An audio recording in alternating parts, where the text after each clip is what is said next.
Hi welcome to Pavitra family vlogs.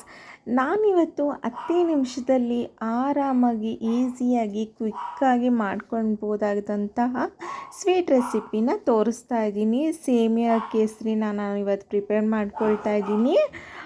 ಇದಕ್ಕೆ ನಾನು ಒಂದು ಪ್ಯಾನ್ನ ನಾನು ಸ್ಟವ್ ಮೇಲೆ ಇಟ್ಕೊಂಡು 2 ಸ್ಪೂನು ನಾನು ಇಲ್ಲಿ ತುಪ್ಪನ ಸೇರಿಸ್ಕೊಳ್ತಾ ಇದ್ದೀನಿ. ತುಪ್ಪ ಅಂತೂ ಒಳ್ಳೆ ಫ್ಲೇವರ್ ಕೊಡುತ್ತೆ.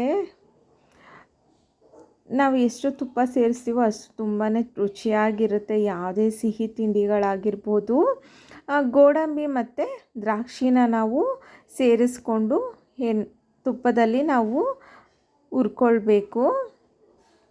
ಇದನ್ನಂತೂ ನಾವು 10 ನಿಮಿಷದಲ್ಲಿ ಕ್ವಿಕ್ಕಾಗಿ ಮಾಡ್ಕೊಂಬಿಡ್ಬೋದು.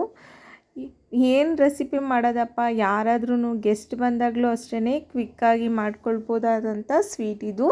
ಬಿಸಿ ಬಿಸಿ ತಿಂತಿದ್ರೆ ಅಂತೂ ತಿನ್ನೋರಂತೂ ತುಂಬಾ ಇಷ್ಟಪಟ್ಟು ತಿಂತಾರೆ. 1 ಕಪ್ಪು ನಾನು ಇಲ್ಲಿ ಶಾವಿಗೆನ ಸೇರಿಸ್ಕೊಳ್ತಾ ಇದ್ದೀನಿ. ಇದನ್ನು ಲೋ ಫ್ಲೇಮಲ್ಲಿ ನಾವು 1 ರಿಂದ 2 ನಿಮಿಷ ನಾನು ಇಲ್ಲಿ ಇದನ್ನು ಹುರ್ಕೊಳ್ತಾ ಇದ್ದೀನಿ. ಇದು ಆಲ್ರೆಡಿನೇ ಹುರಿದಿರೋ ಅಂಥ ಶಾವಿಗೆ ಆಗಿರೋದ್ರಿಂದ ನಾನು ಇದನ್ನು ಸುಮ್ಮನೆ ಬಿಸಿ ಮಾಡ್ಕೊಂಡಿದ್ದೀನಿ. ಈಗ ಅದೇ ಪ್ಯಾನ್ಗೆ ನಾನು 2 ಕಪ್ಪು ನೀರನ್ನು ಸೇರಿಸ್ಕೊಳ್ತಾ ಇದ್ದೀನಿ. 1 ಕಪ್ಪು ಶಾವಿಗೆಗೆ 2 ಕಪ್ಪು ನಾವು ನೀರನ್ನು ಸೇರಿಸ್ಕೊಳ್ಬೇಕು. ನೀರು ಕುದೀತಾ ಇರಬೇಕಾದ್ರೆ ನಾವು ಹುರಿದಿಟ್ಕೊಂಡಿರೋ ಅಂಥ ಶಾವಿಗೆನ ಸೇರಿಸ್ಕೊಳ್ಬೇಕು.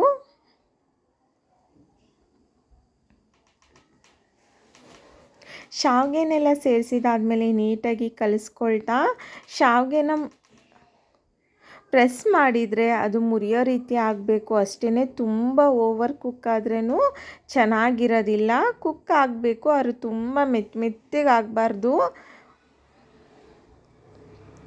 ಈ ಸ್ಟೇಜಲ್ಲಿ ನಮಗೆ ಫುಡ್ ಕಲರ್ ಬೇಕಾದರೆ ಹಾಕ್ಕೋಬೋದು, ಇಲ್ಲ ಅಂತಂದರೆ ಸ್ಕಿಪ್ ಮಾಡ್ಕೊಳ್ಳಿ.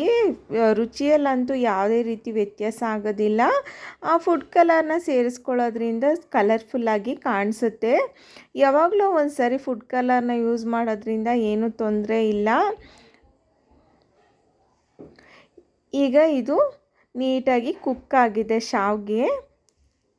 ಈಗ ನಾನು ಇದಕ್ಕೆ ಅರ್ಧ ಕಪ್ಪು ನಾನು ಇಲ್ಲಿ ಶುಗರ್ನ ಆ್ಯಡ್ ಮಾಡ್ತಾಯಿದ್ದೀನಿ.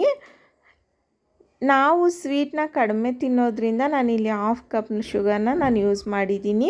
ಸ್ವಲ್ಪ ಶುಗರ್ ಬೇಕು ಅಂತಂದರೆ 3/4 ಕಪ್ಪು ಶುಗರ್ನ ನಾವು ಸೇರಿಸ್ಕೊಂಡ್ರೆ ಚೆನ್ನಾಗಿರುತ್ತೆ.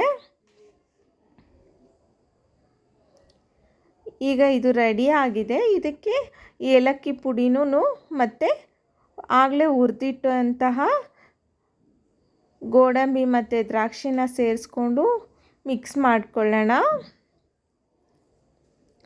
ಎಷ್ಟು ಕಲರ್ಫುಲ್ಲಾಗಿ ರೆಡಿ ಆಗಿದೆ ಅಂತೇಳ್ಬಿಟ್ಟು ನೀವು ನೋಡ್ತಿದ್ದೀರಲ್ವ, ನೋಡ್ತಿದ್ರೇ ತಿನ್ನಬೇಕು ಅಂತ ಅನ್ನಿಸ್ತಿದೆ.